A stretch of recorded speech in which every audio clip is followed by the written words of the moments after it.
اچھا جی اب کیسے پتہ چلے گا کہ ہم غافل ہیں؟ یہ کیسے پتہ چلے گا؟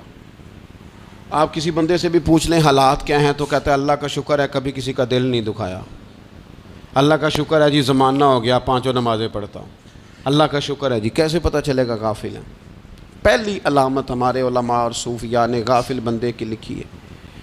اس آئینے میں نے اور آپ نے اپنا آپ دیکھنا ہے۔ غافل بندے کی پہلی علامت یہ ہوتی ہے کہ وہ دنیاوی کاموں میں چست ہوتا ہے اور اللہ اور اس کے رسول کی فرما برداری میں سست ہوتا ہے۔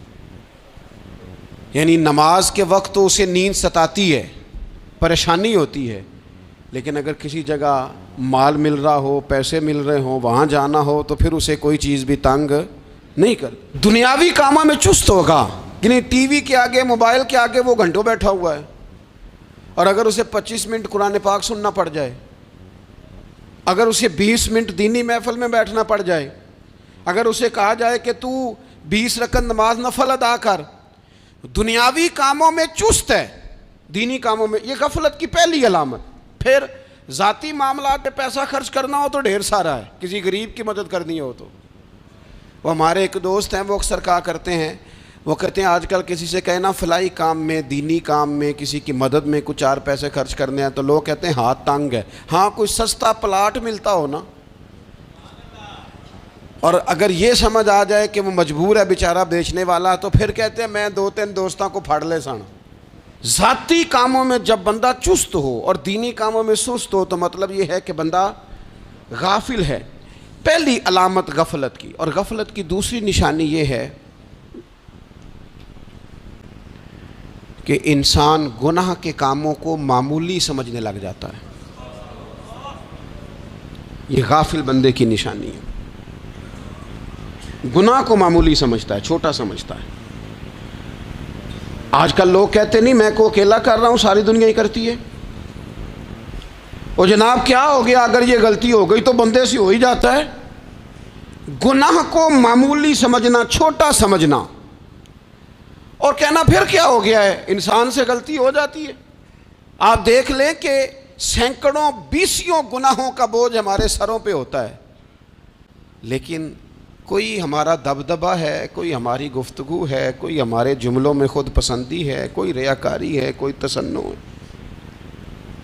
یہ غافل بندے کی علامت ہے۔ نبی اکرم صلی اللہ تعالیٰ علیہ وآلہ وسلم نے فرمایا مومن اپنے گناہوں کو پہاڑ کی طرح سمجھتا ہے۔ یہ بخاری میں حدیث ہے۔ مومن پہاڑ کی طرح جانتا ہے اور وہ ڈرتا ہے کہ کہیں وہ پہاڑ اس کے اوپر گر نہ جائے، یعنی کہیں مجھے میرے گناہ کی سزا نہ مل جائے۔ چھوٹے گناہ کو بھی پہاڑ جانتا ہے، یار مجھ سے غلطی ہو گئی، مجھے ٹھیک کر لینی چاہیے، مجھے معافی لے لینی چاہیے، مجھے توبہ کر لینی چاہیے۔ مومن اپنے اوپر گناہ کو پہاڑ کی جانب سمجھتا ہے۔ اور حضور علیہ الصلوۃ والسلام فرماتے ہیں کہ یہ جو فاسق اور فاجر ہوتا ہے نا، اللہ کا نافرمان، یہ گناہ کو مکھی کی طرح سمجھتا ہے۔ یہ سمجھتا ہے میں نے اشارہ کرنا ہے، مکھی نے اڑ جانا ہے۔ مومن کی علامت یہ ہے کہ وہ پہاڑ جانتا ہے، اگر غلطی ہو جائے تو پہاڑ۔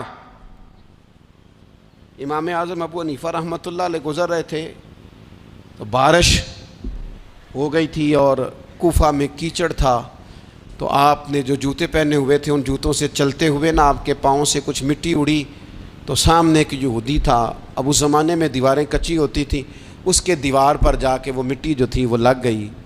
اب امام صاحب بڑے پریشان ہوئے کہ میں نے اس کی دیوار کو آلودہ کر دیا۔ یہاں تو لوگ اپنی اینٹیں رکھتے رکھتے کئیوں کی دیواریں توڑ ہی دیتے ہیں، اور پھر وہ اس پر ماننے کو بھی تیار نہیں ہوتے، تسلیم کرنے کو بھی تیار نہیں ہوتے۔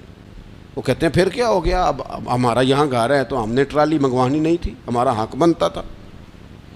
امام صاحب کے پیروں سے ذرا کیچڑ اڑا، یہودی کی دیوار پہ لگا، اس کی کچی دیوار تھی۔ امام صاحب پریشان ہو گئے، سوچنے لگے کہ اگر میں دیوار سے یہ کیچڑ اتارتا نہیں تو یہ بھی زیادتی ہے، میں نے اس کی دیوار کو گدلا کر دیا، اور اگر میں اتارتا ہوں تو کچھ مٹی اس کی دیوار کی بھی اتر جائے گی، کچی دیوار ہے، یہ بھی زیادتی ہے۔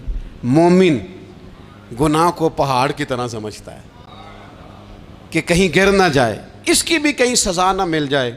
امام صاحب نے اس کے دروازے پہ دستک دی، وہ باہر آیا تو اتفاق سے وہ آپ کا مقروض بھی تھا، اس نے پیسے دینے تھے۔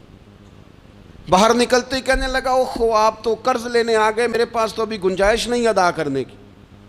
تو امام صاحب کہنے لگے تو قرض چھوڑ، وہ میں نے معاف کیا، میرے سے ایک غلطی ہو گئی ہے، میں آ رہا تھا، لکڑی کے جوتے اس زمانے میں کھڑاؤں لوگوں نے پہنے ہوتے تھے، کہا وہ میرے پیروں سے ذرا کیچڑ اڑا ہے، تیری دیوار پہ لگ گیا ہے۔ اب میں بڑی دیر سے کھڑا سوچ رہا ہوں کہ اگر میں تیری دیوار صاف نہ کروں تو میں نے یہ میلی کر دی، گدلی کر دی، یہ بھی بات درست نہیں ہے، زیادتی، اور اگر میں اسے صاف کرتا ہوں کچی دیوار سے کچھ مٹی اتر جائے گی تو یہ بھی زیادتی ہے، اب تو بتا میں کیا کروں؟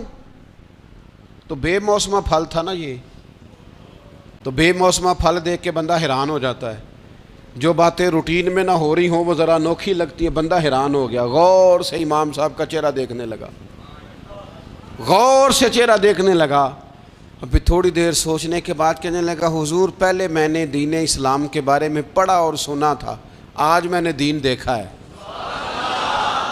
پہلے میں نے سنا تھا کہ دین اسلام اس طرح کا ہے، آج میں نے دین۔ ہم نہ پوری دنیا کے کافروں کو دین سنانا چاہتے ہیں، دکھانا نہیں چاہتے، ہم نیک نظر آنا چاہتے ہیں، نیک بننا نہیں چاہتے، ہم نیک نظر آنا چاہتے، نتیجہ کیا نکلتا ہے کہ کچھ عرصے کے بعد پتہ چل جاتا ہے بندہ کس لیول کا نیک ہے، کیا معیار ہے اس کی نیکیوں کا۔ کہنے لگا حضور پہلے میں نے دین سنا تھا، آج دیکھا ہے، آپ وہ مٹی کی دیوار پر جو کیچڑ لگ گیا ہے دیوار کو بعد میں صاف کیجئے گا، پہلے کلمہ پڑھائیں تاکہ میرے اندر کا کفر صاف ہو جائے، مجھے مسلمان کر دیں۔ تو غافل آدمی جو ہوتا ہے نا وہ پھر تیسری بات،